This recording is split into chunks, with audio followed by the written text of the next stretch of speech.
Hi, everybody, and welcome to a special edition of GrassRoots TruthCast. I'm Gene Valentino. Today, we're going to delve into a foreign terror attack that happened right here in Pensacola, Florida, when a local hero, Ryan Blackwell, stepped up that day to defend not only himself, but his fellow sailors. We all remember the 9/11 attacks in 2001, when Muslim terrorists murdered 2,997 people and tried to destroy the heart of New York City. That wasn't the last we heard of Muslim violence in our country. The next major attack was at the home of the Blue Angels in Pensacola, Florida. On December 6, 2019, a Muslim Saudi Arabian flight student who for some reason was being trained by our government at our own naval military facility, attacked American service members at Pensacola Naval Air Station. The attack killed 3 service members and wounded 8 more. E3, Ryan Blackwell, stepped up that day, and in Building 633, this evil doer attacked our own Ryan, who took 6 bullets himself. He survived and saved others in the process. We're going to learn about Ryan Blackwell and why he justifiably received a Purple Heart right after this. Throughout history, the spirit of patriotism has prevailed. The battles may have changed, but the values remain the same. Today, in 2024, we find ourselves at a pivotal moment where the call for unity, freedom, and a better future echoes louder than ever. For more than 10 years, Patriot Mobile has been committed to supporting the values that make our nation great. With affordable plans and reliable nationwide coverage, Patriot Mobile is not just a wireless service. It's a call to action for those who believe in the American dream. Because this year is not just any year, it's the most important year since our nation's founding. Choose a wireless carrier that shares your values. Choose Patriot Mobile.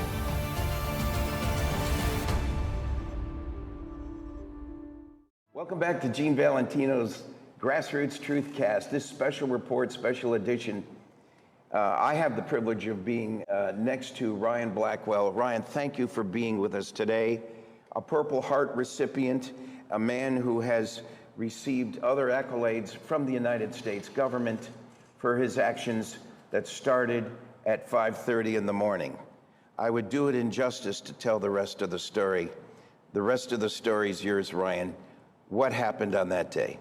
Well, thank you for having me, first and foremost. I really appreciate the opportunity to shed light on the situation and the story and kind of hope to create some awareness at the end of it. But yeah, so I arrived to work about 5:30 in the morning.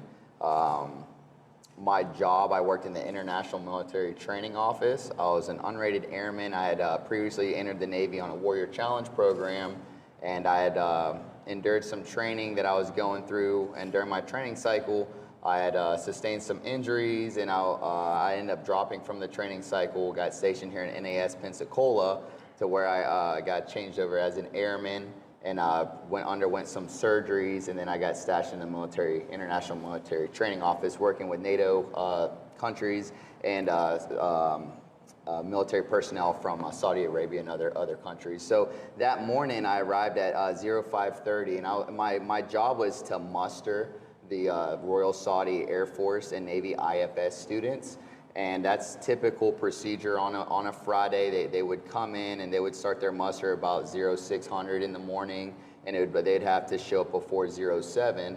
And get everybody all accounted for. So it's around 6:15 in the morning, or around 6 o'clock you start hearing the Saudis are coming in, and some are checking in, but most of them are calling in and saying that they're unable to make the morning muster. Is that normal? And that would be normal if they have a flight scheduled or if they have a test that's coming up. Some are driving from farther destinations and others that were living local on the base or in base housing. But for all the other Saudis not to show up that day, was it peculiar? It could have raised an eyebrow, but I wasn't my first Friday, and it wasn't the first time I had a bunch call out, either. So it wasn't anything kind of crazy, and it was like getting towards that holiday stand down to where people take their leave and they go visit their family and all that. So we were in December 6th, so it wasn't a crazy workload that was in the building, especially that early in the morning. There wasn't a lot of people that were really there yet. So yeah, it wasn't too crazy, but then again, you know what I mean? Hindsight being what it is, it definitely raised an eyebrow. So we're hearing nationwide from Christopher Wray, head of the FBI, that this Mohammed al-Shamrani was one of the 2 flight students that day in the Saudi Arabian's military air force that was training at your location, in your building, around you. Well, let's talk about the specifics of that day in a minute, but clearly he became radicalized. How did that happen? Well, prior to December 6th, I don't think that there was any, well, the vetting process, obviously they vet them that they come over, and there was 2, if I'm not mistaken, that came from Saudi Arabia for the flight program. And they had this guy, al-Shamrani, was here for 18 months, so he was at the tail end of his flight program, and he wasn't even part of our command or our building. He wasn't part of anything. He wasn't even one of the ones that was supposed to muster that morning. He was just a Saudi student at that point that was just entering a building that he had previous knowledge of being at for his academic portion of the flight program. So he came in, he came back to us. So he had already went through the whole duration of his program, and he was getting ready to go back. So it didn't really come out that this guy was radicalized or anything until the FBI were able to get access to his 2 locked cell phones. One of them that he had put a round in during the interaction with the Escambia County Sheriff's Department. We're going to come back to that sequence in a minute, but go ahead. Yeah, and then they had his cell phones, right? And so they were able to crack his cell phone and find his manifesto, which then dated back to 2015, to where he had starting, I don't know what the manifesto had said, but it was something along the lines of him kind of interacting with Al-Qaeda or having this plan to carry out and infiltrate the United States military and carry out a terroristic act. So we're back to 5:30 in the morning. What happened? So 5:30 is when I arrived. This thing started kicking off around like 6:45 roughly. So like right prior to that, I'm sitting at my office, and there's 2 other colleagues of mine that are in the office with me. One of them's positioned at a round table that's directly in front of the desk that I'm sitting at, and the other one is to the left of me, sitting in some chairs by the door, and the door is positioned in front of me. So were there 3 in the room plus you? There's 2 others, and me counting to be 3. And then, so 2 other military personnel plus myself, equaling 3 that were in that office at the time. And what was this Mohammed al-Shamrani's first contact with you? So he had walked by the office, and I had 2 Saudi students that were checking in for muster in front of me. He had walked by the office, and he just looked in and smiled, and I told him good morning, and he just smiled and just kept walking. He had on a green flight suit with his Royal Saudi Air Force patch insignia on his sleeve, and carrying a green helmet bag. And just as any other military personnel would, had his uniform of the day on, and just looked in, smiled, and just kept walking. So he had a Saudi military airman's outfit on? He had our green flight suit on with that they get as they go through our program, and then it had his patches on the flight suit. On his? Yes, sir. So he passes your door, you 2 acknowledge each other, but he keeps going? He keeps going, correct. Okay, we're about, approaching 6:45? Yes, sir. So roughly around 6:45, he approaches. He's at the quarterdeck, and I hear a loud gunshot go off. And Next door to you? Correct, about 20 yards down the hallway from me, not too far. It's like kind of the entrance to the building, in a sense, to where you have your watch standing at, and you would check in with the watch if you're getting access to the building or whatever the case may be. So we had the watch was on the quarterdeck, and that was around 6:45. I hear a gunshot go off. One gunshot. One go off at first, and then I kind of was startled, and the way like time happens in this, it seems so long, but it happens so fast. You know what I mean? So like you hear the first gunshot. I remember rising from my desk that I was sitting at, walking forward, and then I continue to hear more gunshots, and then I start hearing chaos unfold, and then I start really just triggers that it is an active shooter situation, and it's something's going on. All right, you had not made contact with this terrorist yet. I have not. Okay, but you hear a lot of shots going off, people screaming, a lot of commotion. Correct, and even at this moment, I don't know that al-Shamrani is the terrorist. I don't know who's doing the shooting. I just know that there's gunshots going off. At this moment? At this moment, there's just gunshots are going off, and there's chaos happening on the quarterdeck. And I don't know who it is because I didn't get a visual. Like I said, there was no weapon brandished when we first made eye contact with each other, and I greeted him with a good morning. It was just typical, you know, and then fast forward a couple minutes from there, that's whenever the shooting starts to unfold. And I had just got this feeling inside that our office was next. So you got up from your chair and made your way toward that classroom door entry? Yes, it was an office about 16 by 16 square foot, nothing too crazy, with 2 desks positioned in the back of the office with 2 windows behind each of those desks, a door in the front that was part wood, part glass pane. So it was kind of half and half door, but there was a keypad on the outside of the door. And so as I had gotten up, I told the officer that was in front of me, the female, I had told her to... What's her name? Ensign Thomas. Ensign Thomas. Yes, I had told her to take cover behind me under the desk and to call 911 and report the active shooter. And she did? And she did, yes, sir. And then there was the gentleman that was positioned closest to the door, Airman Apprentice Johnson. I had told him to secure the door, shut off the lights, and to take cover. He did? He did. And right as he was getting under the desk, we had the TV on with the morning news, and I had told him to cut the TV off, so we just tried to make it look like it was a dead office, like nobody had came to work yet. And he had positioned himself under the desk that was directly next to me. But the alleged shooter had already passed your door. There was... Looking back to know who the shooter was, yes, he had already passed the door, and there was activity going on in there that morning. And so yeah, as the office got secured the best we could, as the word got put out to 911 that there was an active shooter, I had called my office supervisor, Captain Whitlock, and I had told him that there was an active shooter and to not enter the building. And then right as I was kind of getting that message out to him, he told me to get out of there. Okay, so Captain Whitlock plays an important role in we'll talk about in a minute. But now the active shooter, 911 has been called. There's the 2 other, Whitlock and, Thomas and Johnson are behind desks turned over in the office. And someone's going up. Was it you or was it Johnson that went up and locked that door? So Johnson, the door was open. He was sitting in a chair right next to the door, so he had secured the door just by closing it, and then he went and took cover. At that time, I was on the phone calling the captain, and Ensign Thomas was on the phone calling 911. And the desks, they were L-shaped, so it did have a front on it. So it was just like it ran along the wall, and then it came across the front of the room is how the desks were positioned. So we didn't flip the desk over, but there was pressed wood as the front of the desk. It wasn't like a steel desk or by any means. It was just like, a regular cubicle desk. And so we had taken cover.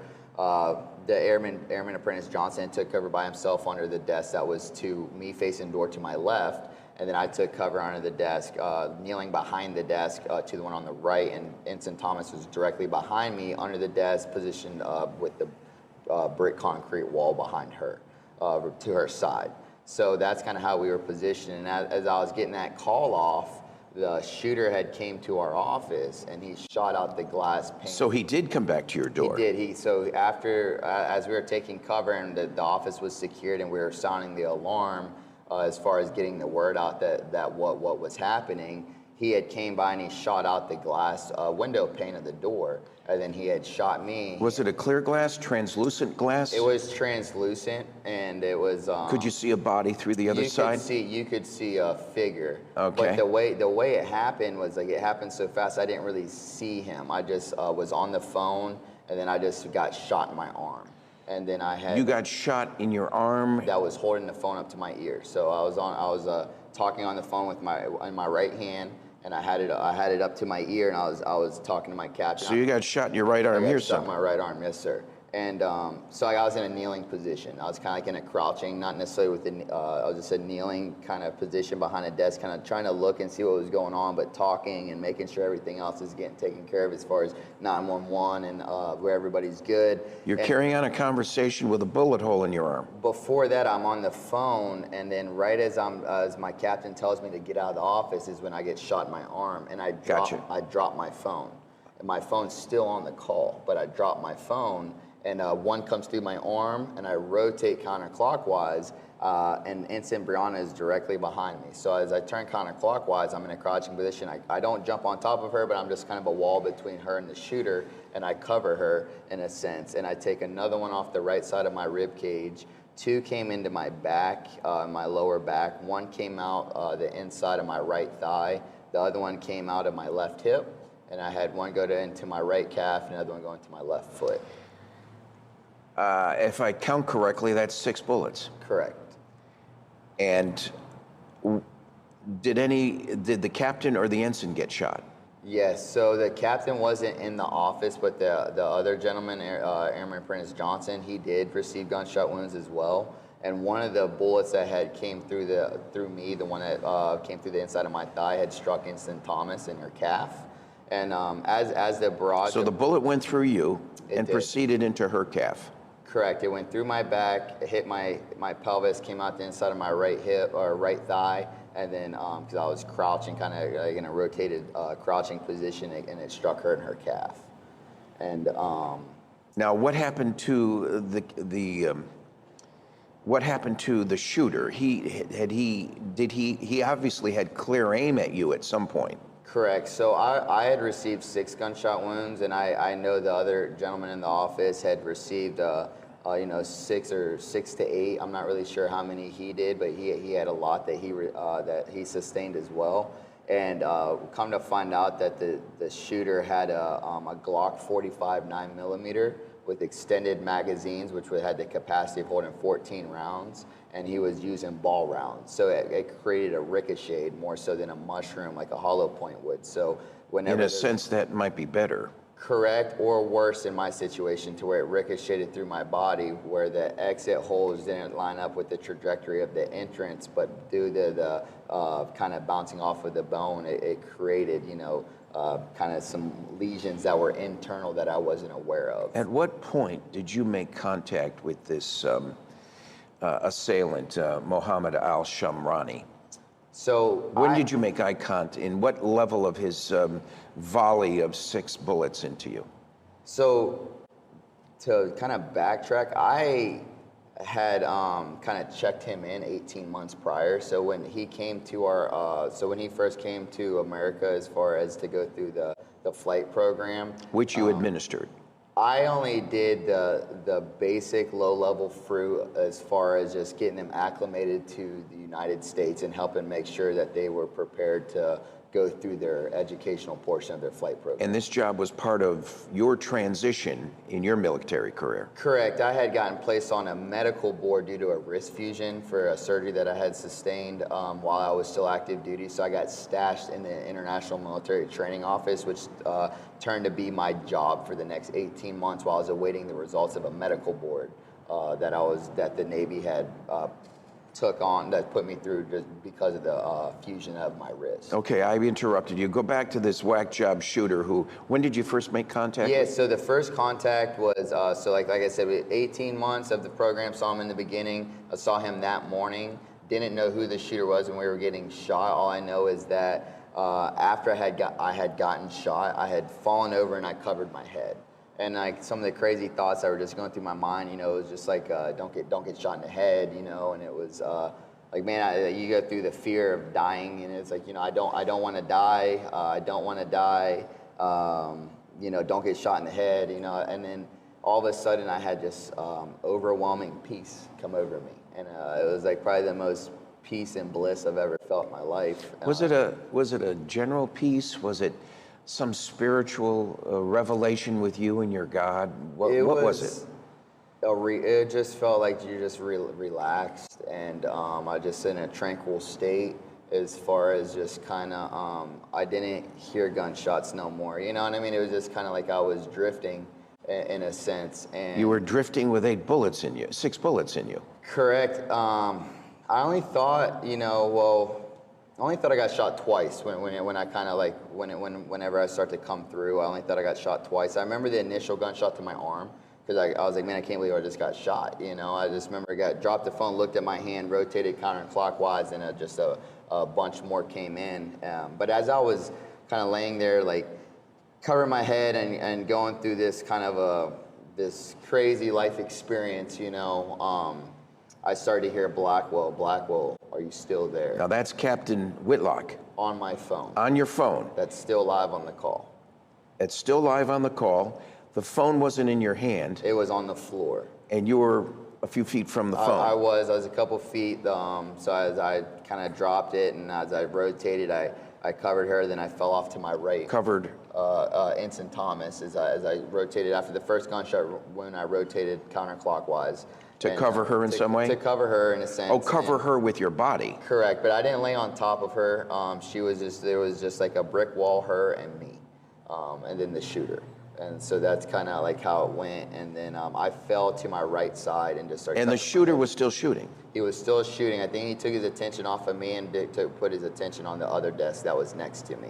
Because time happened. Like I said, it's like a warp of time, right? It seems so slow and so fast at the same time. And in that experience, like as I was kind of drifting and I heard that phone call, it just really brought me back to like, I'm a wrestler. You know, I wrestled my whole life. I wrestled in college. I grew up wrestling. I own a wrestling facility now. And it's like one of the things like in wrestling, like the third period, right? It's that gut check moment to where you're tired and you really put your all into trying to defeat this opponent, and maybe you're on bottom and you got to get up, right? And that's where my mind kind of went, was like, you got to get up, Ryan, you got to get up. And so I crawled to my phone, and as I picked up my phone, you were talking to Captain Whitlock was still on the phone. He heard all the shit. Did he hear the gunfire? He heard the gunfire. He heard everything unfold. Did you know that he stepped into action to do something to help you?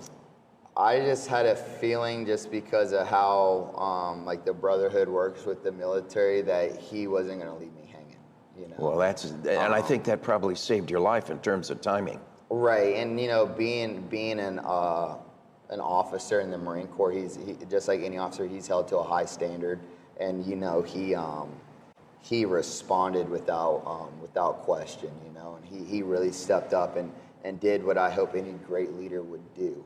You know, and as I had picked up this phone and I just said, sir, I did a visual, like two things are happening at once. I see Ensign Thomas mouth to me that she's been shot in her leg. Airman Apprentice Johnson is, you know, he's kind of like screaming in agonizing pain because his right leg is broken.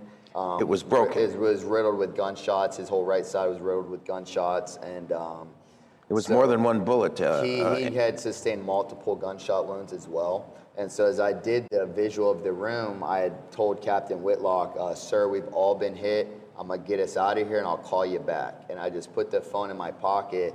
At that point, we have no more gunfires going on. Everything is kind of settled. And I just got up and... well, wait a minute now. What happened to the assailant? Where did he... He had walked past our office. So he had left our office. And, after he unloaded? Correct. He had kind of like unloaded or just about unloaded. I'm not 100% sure, but I know that he had put a lot of rounds into our office and then left our space and had carried on down probably like another 20 feet or so from our office. During that time, that's whenever I was on the phone. As soon as I got off the phone with Captain Whitlock, I went to the back window, which had like a floor AC unit that was vented out of the window. Well, that's the question. How'd you get out of there? Right. So I just remember telling myself I'm fast, and to be honest with you, in that moment. Wait a minute. You've got 6 bullets in you, and you're working at the back window. Right. I only thought I had gotten shot twice. My arm and my leg were the two that I felt really bad. Like I felt my arm was completely paralyzed, my right arm. Like it completely just incapacitated the arm. I couldn't use it at all. It was just dangling. And then I felt it like a big hole in the back of my right leg. And so as I got to the window, I used my left arm and I removed the tubing and the plate that had the AC unit bent out of the window. I unlocked the window and I removed the AC unit.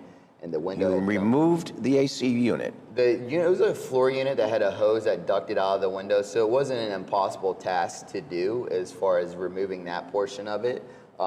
Being that it was an older building, the windows weren't like super well sealed or to push up, you know. So as I unlocked it and I removed that the AC unit part that was ducted out of the window, it slid down. And so there's just a little lip, and I was trying to get my fingers under it, and I couldn't use my right arm. I'm right hand dominant, you know. I'm using my left hand, and I'm trying to all my might to get this window up. And it was like that moment in time, I thought I was going to get shot again because I was taking too long to get the window open. And like in my head, like when I had jumped up, I had told myself I'm fast. Like I just told you, like I'm fast, I can get it, I'm fast. And then so like I got to the window and then I started like, I wasn't panicking. I stayed calm, cool, and collect, but I felt like I was taking too long. So I started ushering for help from the other two, and then they had came over, and between the three of us, we were able to get the window lifted. And it was about a 7-foot drop, give or take, into some bushes. We were on an elevated first level, so we were able to kind of get up and over the window. I exited the office first, and I landed in the bushes. Ensign Thomas had then helped lower Airman Johnson down to me, and then she had exited the building. And then, so that was kind of like our first hurdle that we had gotten through, but it wasn't the last one, needless to say. But we were able to get ourselves out of that situation and then start to look for what needs to happen next. All right, time out. For those just joining us, we're with Ryan Blackwell, and every time I hear the story, it gets more emotional to me and more profound in the way Ryan explains it. Ryan Blackwell is a Purple Heart recipient. Ryan Blackwell was there at 5:30 in the morning when the action started, not too long later. And now you've just popped out of the window, the three of you, maybe 15, 20 minutes has gone by. You don't know what happened to the assailant. You don't know if he's dead or not, right? Right, so how everything unfolded kind of with my story was like once we had exited the building, there was no first responders that were there. There was no security yet. It had just happened. And it continued to go on for 15 more minutes. So within that I was at the start of the 15 minutes. So I was able to remove us from the office, and with the help of my office mates, we were able to do what we were supposed to do and get out of there. As we landed in the bushes, there's a building about 110 yards across the street, and it's called the Navy Yard Eatery, and it was right next to the library, and it was known for having like breakfast items or lunch items, and it was like a little hot food bar where you could go, and they had a kitchen staff. And how far away was that? About 110 yards. So it was a directly across from where I was at. So I see like two gentlemen that were standing outside those staircase that goes into that building right when we had exited the office, and I told Airman Johnson, Airman Prince Johnson had gotten up when we all had gotten up, and I took him. I put his arm around my shoulder, and he had his leg was broken. I put my right arm on top of my head to keep elevating it to kind of get it out of my way too. So it was just dangling, and I helped, and we ushered ourselves over to that building, and then. So he's helping you hold your arm? No, I'm helping hold him up, and I'm holding my own arm up on top of my head. So I have my arm like this on top of my head. Hold on. Your fitness going back to your wrestling days from college must have something to do with your ability, your stamina. You've got 6 bullets inside you. You jumped out of a window. I wouldn't say 2 stories, but it was more than 1 story. It was an elevated 7 feet. You're now working with Airman Johnson to go over 100 yards away to the concessionary mess hall type of hallway. Correct. What happened to Ensign Thomas? So as we departed, she saw, I think, a base security that was at the chapel, and so she had she didn't come with us. She went to the chapel, so that's where we had gotten separated. And I just knew that I needed to start first aid. I knew that the gunshot wounds I had sustained weren't good. I didn't know the extent of any of them. I just knew I needed to start first aid. I needed to get help. And I didn't need to be in that spot because that was a bad spot to be at, right? So I needed to get out of there. I needed to get cover. I needed to get help. And so as we made this this trek across this like lawn to this other building, as soon as we get inside of the building, I'm telling these guys active shooter. We get inside the building, and it's all glass windows in their lobby area. And as soon as we enter the building, Airman Prince Johnson falls on the floor to my left. So we enter the building, he just falls on the floor. And I just told him, active shooter. I said, where's the back door? I said, you need to secure this. You need to secure this building and get out of the lobby, is what I told him, because it's all glass windows. I said, where's the back door? And then they said, come to the kitchen. So we get to the kitchen, and I told him, I said, get some towels. I said, get them up, get towels, start pressuring his wounds. It's like what I told him to do. And I said, I need to catch my breath, is what I told him. And I was like, I'm going to call my wife. So I called my wife real quick. As soon as I got over there, and I just told her, I said, Carly, I've been shot. Carly, yes, sir. Yep. I told her, I said, I've been shot. I'm trying to get myself to the hospital. I just wanted to tell you. Did she think you were joking too? She didn't think I was serious at first because of just how calm I was, like telling her, and I was just trying to just like let her know. I told her I loved her, and I told her to call my family and tell them I love them, and I'd be in touch. I want to come back to Carly's point of view on this at some point, but keep going. Yeah, so I had hung up the phone after that, and we had started, and then I got back on my phone and called Captain Whitlock, and I told him, I said, sir, we need a ride. I'm at the Navy Yard Eatery, and he said, I'm on my way, and he was already on base. He was already on base. He was already on base, and he said, I'm on my way, and I just remember telling him, I was like, you can't come down, the main drag, you got to come on the back. We'll be on the back side of this building waiting for you. And so he's like, roger that, and on. He continues, and I get off the phone with him. I'm kind of navigating myself through the building. I'm like, where's the back door? I got my ride coming to the back of this building. Like, where's the back door at? And as I'm walking, I kind of start to black out a little bit. Like I lose my vision, and it's due to the rapid blood loss that I have. And mind you, I only think I got shot twice. I don't know I got shot 6 times yet. So I'm thinking the immediate resolution is my arm. I thought that was the big deal, right? And so I had sat down, elevated my feet, and I'm like trying to like hyperventilate, like to get oxygen back in my blood. And then my vision starts to come back, and I remember seeing my bootlaces, and I told the office, the kitchen staff there, I said, hey, get a knife, I'm gonna cut my laces out. Now, I'm glad I didn't do that because shoestring isn't the best thing to use for a tourniquet. So as I was kind of like making that statement to them about to cut my shoestrings out, I had remembered I had my belt. And I said, I got my belt, help me get my belt off. And so I had made a tourniquet on my arm with my belt. This is before Whitlock arrives. This is as I get off the phone and waiting for him to get there, I had to. With Johnson at your side. With Johnson there, they're pressuring his wounds, and I'm making a tourniquet on my own arm with my belt. Okay, we're approaching about 30 minutes into this ordeal now. No, this is quick. So the whole thing, my whole story is 27 minutes long.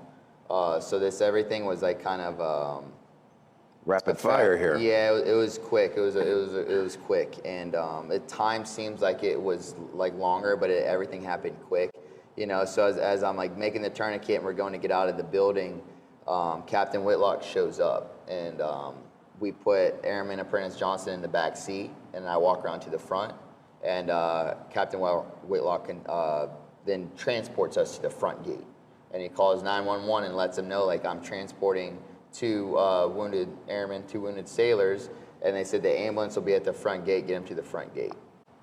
Was the ambulance at the front gate? They weren't. It was such a chaotic situation as you could imagine, and especially with that early morning rush hour traffic for everybody going to work, it was hard to get the ambulance and all that through that traffic.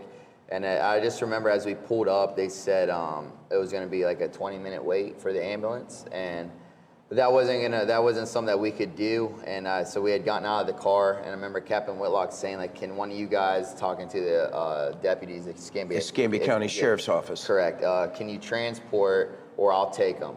And then so like we're trying to find a ride, and they're like, "No," at first or whatever, and then. So Captain Whitlock gets out, I get out.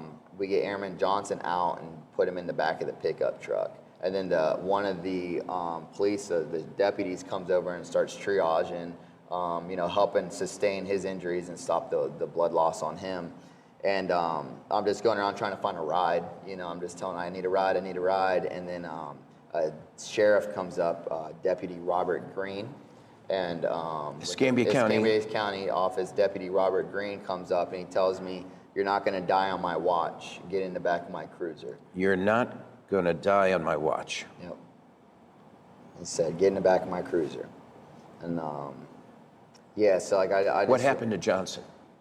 That's where we had departed from there. So like he ended up, he was getting worked on in the back of the pickup truck, and then so once he was getting taken care of, I had started walking around trying to find a ride. And then that's when Deputy Green had told me, he was going to transport me, and he said, "Get in the back of his cruiser." Did you call your wife yet? Not yet. So like I had opened the door to get into the back of the cruiser, and there was another base security officer that was in the back seat, and he had been shot in the leg. And he was experiencing rapid blood loss on his leg in the back seat of the cruiser. So as I entered the car, I entered from the passenger side on the back. I noticed his leg was bleeding pretty bad, and so I put my left elbow in his leg to stop his leg. Wait a minute. from You bleeding. put your left elbow into his leg. Correct. So it was just. Did it work? Did it? It worked, yeah, and it was like one of the things I told him, I was like, "I'll help you." No, you help I me. thought you were encumbered with a shot in the arm, not to mention the rest of your body. Right, so my left arm was fine, my right arm was banged up, so I was able to put my left elbow in his leg, and I still had my right arm elevated, and I had my belt kind of levered around the back of my neck so I could pull hard. As a tourniquet. As a tourniquet, Yeah. and I just kind of created a lever system just here and levered it around the back of my neck, and I was leaning on him with my left elbow, and I just told him, pull on my belt, because I had to let go with my left hand of my belt, and I couldn't pull on it because I was plugging his leg. And I just told him, I said, "Dude, just keep pulling on this belt." And I said, "I'm going to plug your leg and just keep pulling on this belt." And then as we were rolling, I just remember I called my wife while I was in the cruiser. Carly. I did, yep. And she didn't answer because she was calling my mom. So that's how fast all this went down. Was like, it's like I called her, and then I remember like as we were rolling down the road, Deputy Green had just said, "We got him." That's what he said. He's like, "We got him." So you're en route to Baptist Hospital. To Baptist. And you're in the back seat of his car. With another base security officer. So the other base security officer was assisting you. We were helping each other. So I was plugging his leg and he was pulling on my belt. Okay. And then like as we were rolling, like we're doing that in the back seat, Deputy Green is just flying down the highway to get us to the hospital. And he just comes across the dispatch that the threat had been neutralized, and he just told us that we got him. And the first thing that came to my mind, I just said, "Was it a Saudi flight student?" And he said, "Yes." And then it just like it confirmed that they didn't even have to show me or tell me. Like for some reason, like seeing that guy smile at me that morning, and then just like I never saw who shot me. I never saw any of that, but for some reason that it was just like I had the inclination that something was about to happen before it happened. You know what I mean? And Well, the news report showed 2 bullet holes in the head, and one to one shoulder and one to the other shoulder. Let's talk about how he was actually taken down.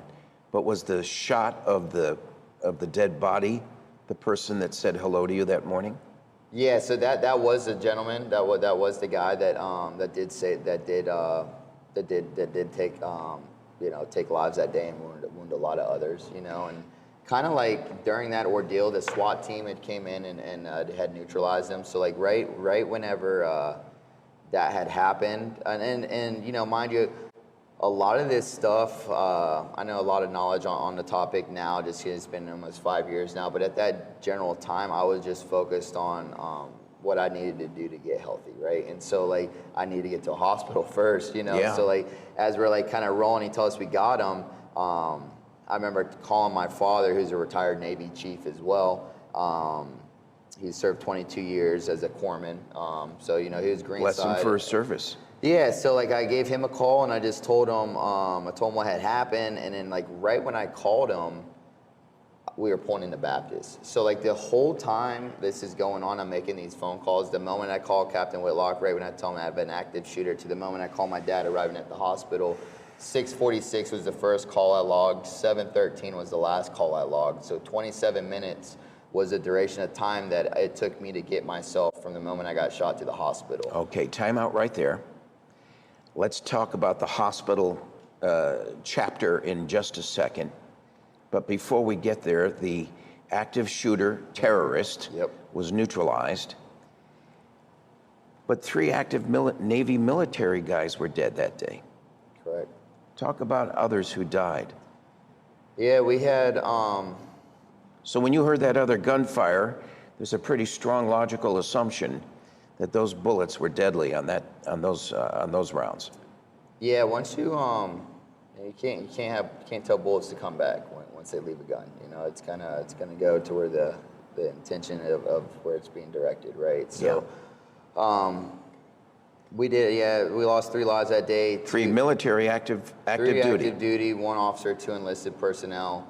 The officer was the captain of the rifle team. Ensign Watson was the captain of the rifle team at the Naval Academy, expert marksmanship, unarmed. He wasn't equipped with a weapon that morning, and he was the officer of the watch. We had the 2 other enlisted personnel was Hatham and Cameron Walters. Those 2 guys were young boys in the Navy, just fresh into it, recent high school graduates, just starting their careers. Starting their career in Pensacola. Yeah, life. And then you had about 8 others, right? We did. There's a total of 11. We had the 3 in my office that were all wounded, including myself, counting 3. There was another military personnel that was wounded. She was on the 2nd deck of the building, and then there was a retired GS position worker, government position worker. She has a really remarkable story of overcoming, and her testimony is super powerful of what she experienced that day as well. So her, and then we had 3 of the deputies or 2 deputies and 1 of the base security officers that were wounded as well. So totaling 11 lives that were immediately impacted, and not to count how that branches off to the families and loved ones of those that were lost, and the lives that were never lived. So there was more. So it's you plus 7 others that survived. Correct. There's 8 of us, or there's 11 in total. 8 of us were able to mend from our wounds and 3 press forward. Navy military active duty enlisted. One officer and 2 enlisted. 1 officer and 2 enlisted. Correct. We're going to do another episode sometime, except you will be part of the team of that 8 that tells the story in sort of a roundtable setting. Yeah, even the 3 lives that were lost, their stories are powerful in themselves of what they were able to do in their last moments, and kind of like, as we're talking about true leadership and what it means to be an officer in our military, and what Ensign Watson was able to do, after receiving gunshot wounds, was a truly remarkable feat in itself too, and he was able to kind of sound the alarm, and Hatham, as he came in, he's the one who confronted the shooter, so he came into the building and confronted the shooter, and Who shot the shooter? The SWAT team did. The Escambia County SWAT team. Now hold on. So within 27 minutes, you're being informed by a deputy in the front seat on your way to the hospital that the shooter has been neutralized. Correct. It was about 15 minutes in, so we're about halfway through our trip to get to the Baptist, and he has notified us to the duration of events of as far as how much hate and contempt was brought about. It lasted 15 minutes from that moment where the 3 lives were lost to where they were able to neutralize. And the Escambia County SWAT team was on site within 15 minutes. Yes, sir. They responded. And it did as if they were trained to do, and they came in there and went to work and took care of the problem. Well, we certainly commend your heroism, but I'd be at fault and remiss if I didn't acknowledge the Escambia County SWAT team. 100%. They Those really guys are neutralized, solid. they probably saved additional lives that, in addition to what you saved. And, No, they did. sometimes the true heroes are unsung and go often unnoticed. And we want to make sure we acknowledge everybody. So we're 27 minutes in. The deputy of Escambia County has you in the front seat. You're in the back seat with A base security officer. a base security officer who you were helping with his wound as he was helping with yours. Correct. You leave you come on to Baptist Hospital. I'm guessing at that hour in the morning there must have been a shift change. Correct. So that morning, like it was a 7:13 arrival, and they had just experienced a shift change. So to our benefit, there was double of the nurses and double of the doctors. You know, and how that was able to play out that day. You know, of all days, right? That was that was super helpful. And you know, we pull up, and as soon as we pulled under the little overpass, I opened the door and I got out and I walked into the hospital. And they were just looking at me, and they're just telling me I had to lay down on one of the gurneys, and I was just telling them like I had a gunshot in the back of my leg. You know, I can't sit. You know, I wasn't being combative or anything like that. I just walked in, and I think they're just amazed that I walked in. And Wait a minute. Almost a half hour now has gone by. You're walking into a hospital with the 6 bullets in you. Correct. Yeah, I was running on a cocktail of adrenaline and whatever else, you know. It must have been a cocktail of something, because I don't know how. I commend you, sir, for being the stamina and the training speaks for itself. Keep going. Yeah, so as I walked in, you know, they ended up wheeling me into a room with, it's kind of like how Hollywood depicts it, as far as the metal slab and you know, the table, and they set me on, and they just cut all my clothes off, and they just started kind of like counting, like I got one here, and I was like, I got shot twice, and then it just kept like an echo, like I got one here, and then I was like, I don't have my wallet because I left it at the office. I was like, I'm allergic to this, you know what I mean? This is my DOD, here's my social. Like I didn't know what information they needed from me, but I'm trying to tell them all this stuff, and because they have no way of knowing it if I don't tell them, you know, and then they're kind of looking me over, then they say, okay, we need a CT scan right now. And they rolled me into a CT scan. I remember one of the technicians was just telling me everything's gonna be all right, and I went through there and then rolled into ICU, and you know, I found out. Did you see your wife before you went into ICU? So I went to ICU prior to, because I had to wait for the results of the CT scan. So they were able to. It seemed like forever that I was in there, but that also happened pretty fast too. So I had called her. She was on her way already to the hospital, and then once I got into ICU, that's where I found out I got shot 6 times. And my wife had. Well, actually, I didn't know I had 6 yet. I just remember there was a lot, and then I had the CT scans, and that was going to confirm kind of what had, like, how this had went. So I'm sitting there, and I start to think, like, man, I was supposed to leave work today at like 12 and go meet with the high school wrestling team, and I'm coaching their first tournament of the season, and they're waiting for me at Tiger Point Walmart, and I'm sitting in ICU right now. I was like, I better call the coach, my buddy Austin Elliott. I was like, I better call him and, you know, like tell him I'm not going to be able to make the match, you know, and good luck. So Austin got the news from you about what just happened. Correct. Was he bewildered? Did he believe it really happened, or were you pulling his leg? Yeah, it was, I think, just the way I was able just to stay calm, cool, and collect throughout the whole duration, and really just focus on the task at hand, not necessarily this, like, I don't know, I just knew, like, anytime I was communicating, anything was clear, you know, and it wasn't rattled or had a high frequency to it, you know. It was just kind of even keeled, and I think that kind of bamboozled him a little bit as much as it did my wife or anybody else. And I told him, you know, what had happened, just because of most time you would think a different reaction, right? We bumped into Austin Elliott before we started our program today, and so we're going to break away here and hear a few direct comments from Austin Elliott, his buddy, his Marine buddy, who worked with him over the years. and now in his wellness fitness operation. But prior to that, they were buddies working together.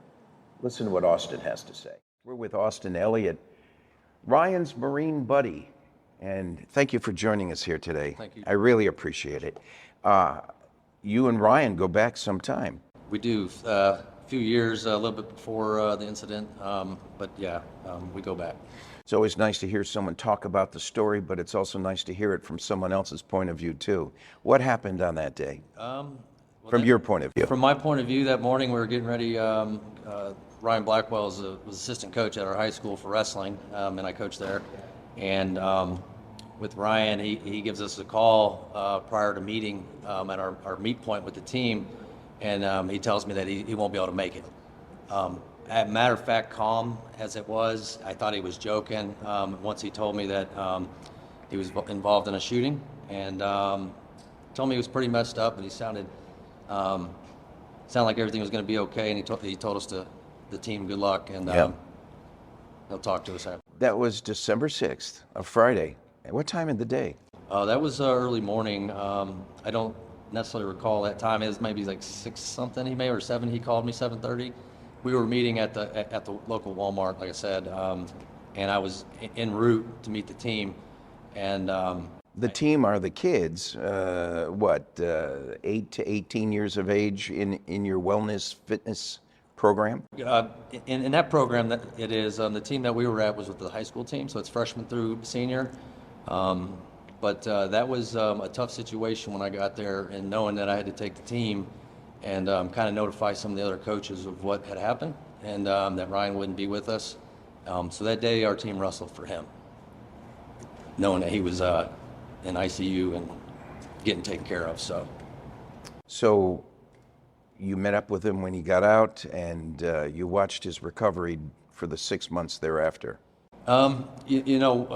His recovery was rough, and it actually ended up a lot better than I anticipated, knowing how he was condition-wise. His spirits are nothing but were up there, but day in, day out, I would check on him, and it was kind of my duty, just as to be like a big brother.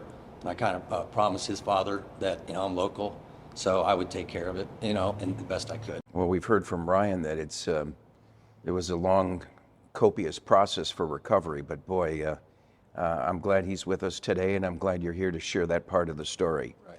Any comments on? No, what I thought would I become a big brother. I'm really just a follower of his now. Yeah.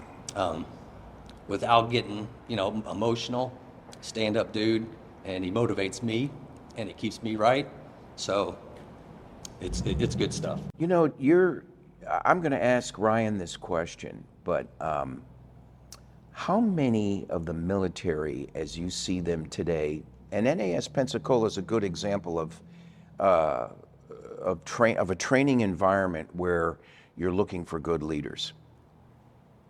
How many leaders stood up that day to help step up for Ryan, and how many were impotent or incompetent or lackadaisical in their ability to respond to an immediate, what I'd call terrorist crisis here in Pensacola, Florida, on the NAS Pensacola facility? I think the leadership from a local area, maybe from outside of NAS Pensacola, with Escambia County, our community in Gulf Breeze and the wrestling, the leadership in that, it was outstanding. The leadership on how the whole situation was handled in regards to not just Ryan Blackwell, but all the airmen and those that were involved. I think,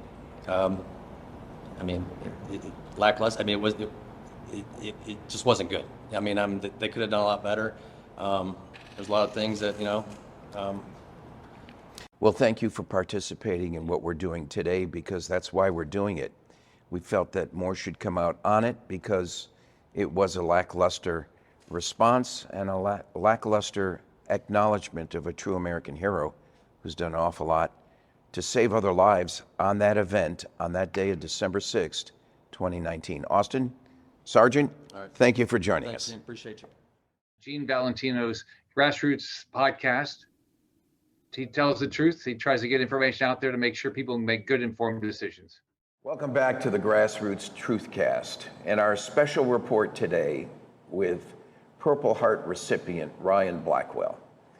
We've had the last 50 minutes of an expose on someone who's, in my eyes, a true hero and is a reflection of the capability and the efficiency and the credit that's due to the military for the good training, the good disciplines, the patriotism that allows all of us to forge forward and continue our mission. In Ryan's case, he did it with 6 bullets in him, and he ended up in the Baptist hospital, and we're now approaching the recovery phase in our documentary and special report with Ryan Blackwell. Hey, superstar. Sir, Thank you for coming today. I appreciate your service. I appreciate your dad's service. We had Austin Elliott on a minute ago. I appreciate his service. He was on the Marine side. You Navy Marine guys, you're still getting along okay? We do. They use us for rides, you know, so. You for rides. It works. Good balance. You carry the bags once in a while, huh? You know. Well, in this case, someone was carrying your bags. I don't know how you did it. And so on that note, we ended up at Baptist Hospital. Correct. You went into the emergency room and you were immediately treated and you got into an immediate CAT scan. You came out and now they know what you've got inside you and you had time to call your wife. So correct. So like I went through the CAT scan. I'm sitting in ICU now, waiting for those results to come back. I made the call to Coach Austin, and then I was like, hey, where's my wife at? And then they said, oh, she's in the lobby. So they brought her back into the room to see me. And you know, there was no cleanup effort as far as I'm getting ready to go into surgery. So there's blood all over me, and she gets to see really like it's like how I looked. You know, there was no cleaning up any of a mess. It was, you know, I had the arm on my head. There's blood all down my head, my face. Like they were worried I got shot in my head because I had so much blood all over me. It's because you were holding your arm up. Because I was elevating my arm up, and you know, then we're just kind of sitting there, and then I ended up like, you know, made a couple other phone calls as I was waiting. Called my buddy Kevin Lace and let him kind of know what was going on.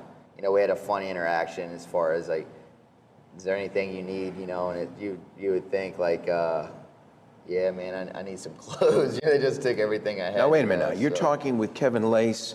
He's the author of American Sniper. No, he is the author of The Last Punisher. He's Chris Kyle's buddy, who's the American Sniper. American Sniper. He's the author of Last Punisher, but he wasn't Lace a Navy SEAL? He was also correct. He was a team guy, and you know, since then he's a motivational speaker and a father and a husband and a physician's assistant, and I mean he has a lot of different accolades to his name. But I mean he's a veteran, he's a patriot, and he was a guy in a time of crisis that responded as well. And typical of most that don't wear these episodes on their sleeve. It's not like you're on some talking circuit going through this, ladies and gentlemen. We had to reach out and find this story.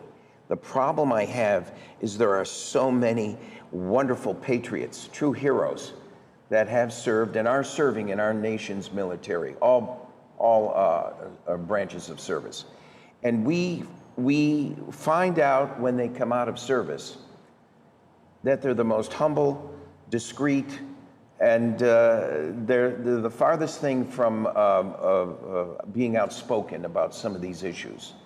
Some have taken these issues and these stories to their grave and not spoken to anybody about them. I'm glad you're here with us today, Ryan Blackwell, to explain this to us and to maybe remind folks thinking of the military of the importance, the standards, the discipline, and the honor it is to serve. And that that's the purpose of today's event, as much as it is about your event in particular, and honoring you for this, for what you've been through that has, unfortunately, in most eyes, gone unnoticed. I've heard an awful lot about 9/11. I haven't heard much since December 6th, 2019, about the terrorist event that day. And I'd like to circle back on some of those thoughts and your observations and reflections as we close. Before we get there, let's continue the discussion with you're in the hospital. Yeah, so me and my wife are in the ICU, and then the surgeon and a chaplain comes in, and then they tell me that I'm going to need the chaplain from the base, from my command, and then the surgeon who's going to perform surgery on me. They come to my room, and the surgeon tells me that we're going to need to have emergency surgery. The bullets ricocheted through my body. They severed my large intestine, and I was going to have a colostomy bag. And so I'm kind of taking that all in real quick, and I just asked him, I said, what's a colostomy bag? And he's like, we're going to divert your large intestine out of your stomach, and that's how you're going to go to the bathroom. And we don't know if that's going to be permanent or if it's going to be temporary. We'll have to, wait and see what happens over time. And they just said a prayer. They prayed with me, and they wheeled me into the OR. And I just, I ended up coming out, and I had. How long was the surgery? I'm not sure how long it was. I know I got like 3 blood transfusions while I was in there.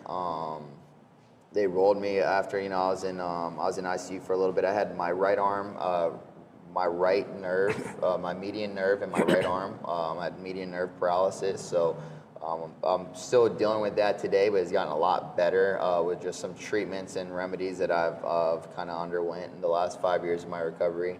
The colostomy bag I had for 4 months, and then I was able to get it reversed. And very good. Yeah, it was a very humbling experience as far as kind of being a prisoner of my own body, and being somebody that kind of, a college athlete, and 6 months of recovery. It was 6 months of just that initial shock, all recovery, and then it doesn't the mental impression and lingering. The lingering wounds, that you get over time, or the spasms or this or that, especially with some that's neurological. Some of those, it's like electrical impulses that you feel all the time. Some days they're a little bit more stimulated than others, So there was just like a constant humbling experience every day, but I feel like it was something that I was the right guy for the job for, in a sense of being able to make my way being comfortable, uncomfortable, and that was kind of what I had to do. Going through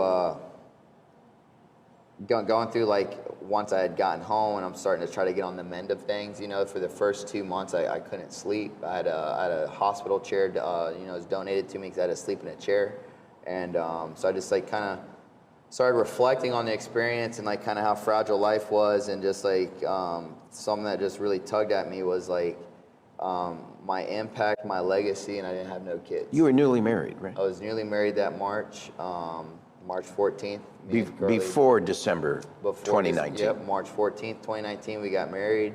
And, shortly after that, like Carly now becomes like a home nurse for me. And, we're just kind of talking about life and this and that. And, and I have a daughter now, Raina. So that's the, that kind of takes care of all those. That's my impact to the world. That's my legacy. That's everything. But even outside of that, when I start looking at what can I do more, just a sense of giving back is kind of like what has really overcome. I feel like my ego has left the building when you go through something like that, and you kind of start looking at things from a different perspective. And I was like, how was I able to pull this off? I was 8 feet away. I got shot 6 times. My intestines were leaking out. I had to get 3 blood transfusions. I had to go on for 27 minutes like this. Like, how was I able to do that? And the only thing that I could think of outside of God himself was that I was well-trained. And that I had just different life experiences that made me well-trained. And, and it kind of dates back to when I was in my amateur career of wrestling in high school, and I was winning my state titles in high school. Me and my dad used to joke about like our home garage gym. We call it well-trained. Wouldn't it be cool to have something big like that? So that always kind of stuck in my brain. But now, like going through this event, it really created more meaning and value to it. And being Blackwell is my last name, well-trained just had a good play on words. And so I was like, all right, I'm going to start making a website. I'm going to pass some of my time to do something productive. And well-trained ended up turning into a youth wrestling facility that's located in Gulf Breeze, Florida, where we impact kids from 3 years old all the way to your college. Oh, man. Graduates. We help kids get college scholarships. We really try to create that impact, And you've even assisted amateur and pro wrestlers, pro fighters, boxers for their tune-up, if you will. Correct. Yeah, wrestling's a big kind of a big skill set to want to have in the mixed martial arts game. Yeah. And even just having some basic knowledge of it will help you in positions. And we do work a lot with those guys as well. So just really trying to just like give back to what gave so much to me, and that was wrestling. And that's really like what molded my mindset, you know. And then from there, I had other life experiences. I was an ocean lifeguard. You know, I went through some rigorous training throughout the military. And so there was a lot of different things that just compiled on top of each other.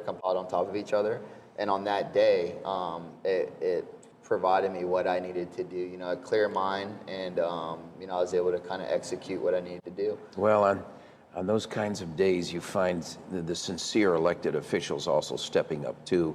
I remember Governor Ron DeSantis and Senator Rick Scott being at your bedside right after the operation.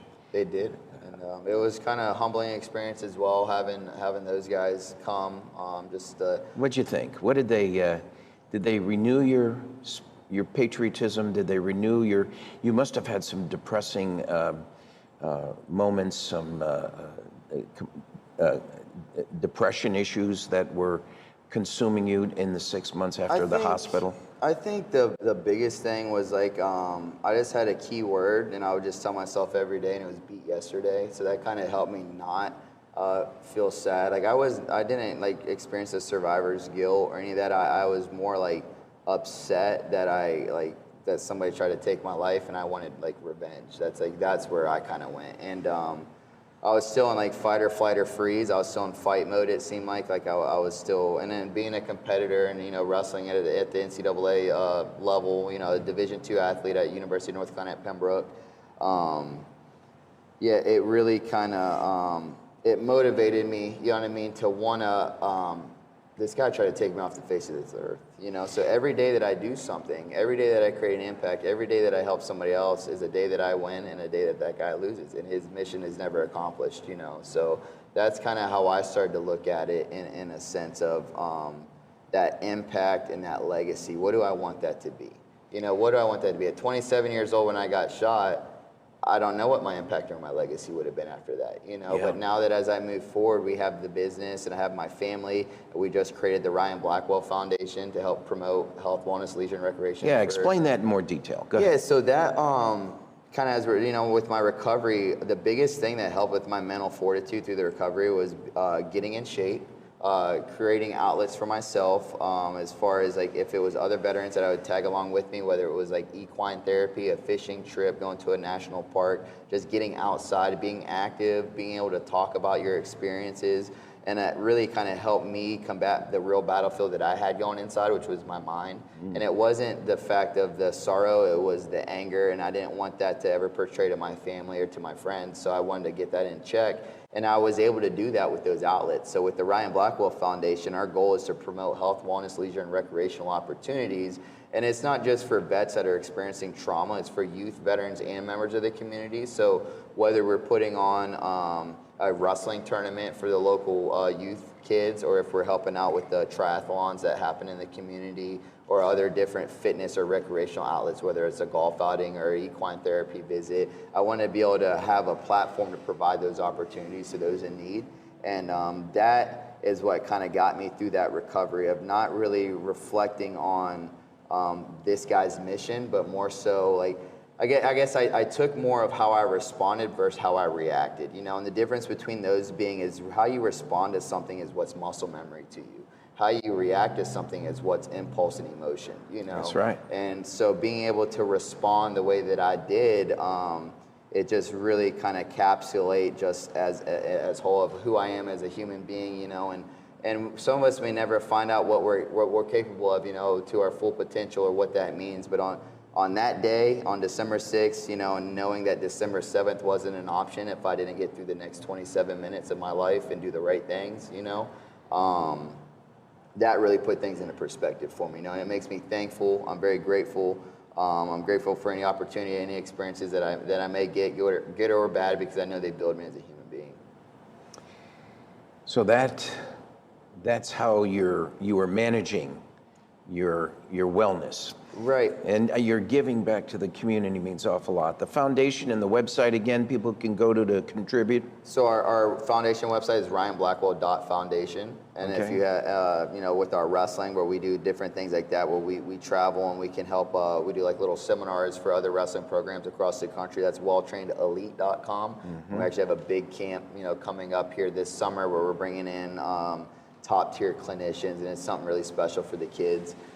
So we're just trying to, just keep moving forward, keep positive, keep spreading positivity and helping kids out, helping anybody out, really. Okay, so Ryan didn't bring it up, but I'm going to. You were discharged from service honorably because of your medical condition, but the medical condition you were discharged for was an incident long before the shooting on December 6th, 2019. The real issue to me is that while you're proud to be an American, a patriot, and in this case a hero, a recipient of the Purple Heart, you were denied benefits based on the events of that day. The military, in its reckless bureaucracy, and you correct me if I'm misspeaking, because this is my opinion, the military in their reckless bureaucracy ended up trying to label you with benefits or disability based on a prior smaller incident that had happened that was truly not as egregious as what you went through. And so as a result, it doesn't reflect the 6 shots you took to your body for which you're now being recognized for. But you should have been, and you should have been by the bureaucracy of the military as well. And I think we need to establish a writing campaign to reverse the benefits settlement that was offered you. You were in the midst of so much emotion at the time. Give me the damn thing, I'll take it and get out of there. You wanted to move on with your life. Most of the world didn't know just how much of a hero you were that day in saving lives. And most of the world doesn't know that you were denied the medical benefits that you should have been awarded. Boy, if anyone in our listening, viewing audience has access to Tunnel to Towers, we need to get Frank Siller online here and make sure he has an introduction to Ryan Blackwell. Ryan, I also found out something else that you haven't mentioned. So John F. Kennedy was awarded the Purple Heart, but he was also awarded the Navy and Marine Corps the Medal of Heroism. No other military officer, no other military E3 has been awarded that designation since John F. Kennedy, until Ryan Blackwell came along. He's been decorated with these 2 honors, and the same 2 honors given to our former President John F. Kennedy, a legend unto himself.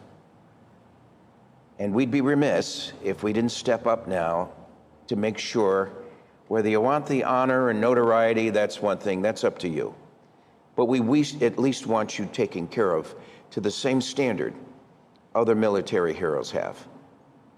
And it's my commitment to help you get that. Thank you. But yeah, the biggest thing, I remember I mentioned I was going through the medical board for the wrist, and that's what put me with the International Military Training Office. Yes. So that's how I was going through my med board, and so I had been found I was going to be medically retired for my wrist fusion. There's a disqualifying factor for the aviation side that I was there for, and Was that the issue, or your wrist fusion? It was my wrist fusion at first was the issue. They had fused my wrist, and I was earlier in the career, but regardless, so I signed and accepted the findings, and then I got shot right after that. So as I was going through my 6 months of convalescent and recovery, we were trying to get an addendum of the gunshot wounds onto the medical board, and they told me that I couldn't because I had already signed the medical board. All right, wait a minute. So you were in transition, which go is what put you in NAS Pensacola in the first place. Correct. And then I was on my transition to get out of the Navy. And so I was getting ready to get out, I got shot at like right when I was about to get out. So I was still active duty. So then it made it that I don't know. It was just really just a complex situation that could have maybe had a simple solution to it, or maybe it was somebody that just didn't know what to do, or there's a lot of other things, underlying issues going on. I'm not sure, but I do know that I got discharged for 2018 injuries, training related, and I was told that I could get my gunshot wounds and all that later on there or something like that, that they couldn't do an addendum. And so I proceeded to get discharged off my 2018 medical board findings, which still medically retired me, except I didn't get medically retired for getting shot 6 times. I got medically retired for having broken bones in my wrist. And so when you look at my discharge paperwork, it doesn't reflect that my medical retirement is due to 6 gunshot wounds. My medical 2019, it's because of a 2018 incident. So it's almost like the 2019 didn't happen, but it did happen because I was awarded the Purple Heart due to it being a terrorist attack, and then I was awarded Navy and Marine Corps Medal for heroism based upon those actions. But outside of that, it was kind of like that. I don't really think they knew what to do, to be honest. So it's not that I hold really hard feelings towards anybody in a situation of that, because that goes against what I'm doing right now to impact the world anyways, so. Well, the record shows that I brought it up, not you. No, it's great. No, it's great. I appreciate that. But yeah, just to clear the air though, yeah, it was definitely, it probably should have been, like you said, I should have been discharged based on what was recent, but just the way that it went, and then improper filing of paperwork, or not enough information had denied some of the medical benefits that I was warranted. Putting a week of something instead of 30 days of something will definitely get it denied. Yeah. And just different things like that, to where I'm focused on my recovery and trying to heal from 6 gunshot wounds, and you're supposed to have the leadership on the backside that's handling this for you. And let's be honest, it wasn't just me that the ball was dropped on. There was a lot of others that were affected as well. And but the just got to keep pressing forward. So pressing forward, how's Raina and Carly handling all this? They're good. Like my wife definitely had to.